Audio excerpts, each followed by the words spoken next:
It really gives power back to its community members. There are so many ways that people can plug in.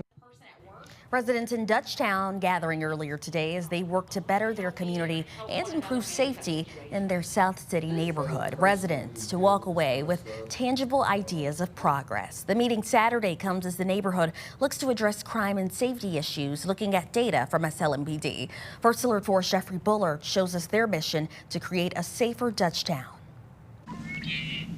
If you ask Dutchtown homeowner Danny Johnson how important public safety is, very important. Very, very important.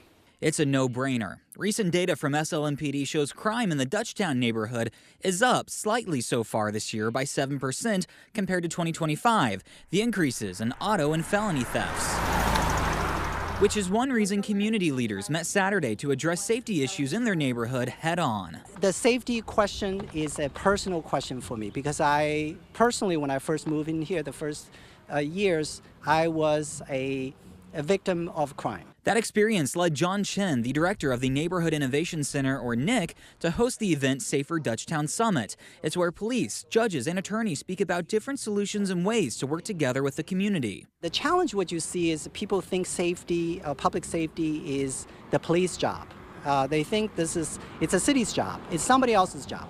And that's where I see there's a lot more we can actually do as both the residents and businesses in the community. One solution being a shared camera network where people can register their own outdoor cameras to allow police access to better track and solve crime. My car was stolen for my birthday 3 years ago, and I was able to leverage the community camera network to track the movements of the car up until there were no more cameras left, which were able to help my insurance provider and also to help the police to locate my car and to safely secure it in the tow yard. A broader look in St. Louis City shows crime is actually down for several neighborhoods, such as Gravois Park, Tower Grove South Park, and Mount Pleasant. However, places like Downtown West, Benton Park, and Lindenwood Park are all seeing increases compared to 2025.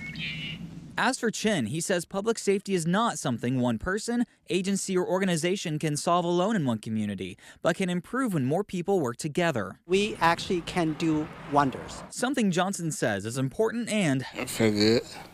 The Neighborhood Innovation Center also addressed crosswalks and road safety audits, citizen pilot projects, and volunteer opportunities. If you'd like any of that information or also how to sign your outdoor camera up to the community network, you can find that info on our First Alert 4 News app.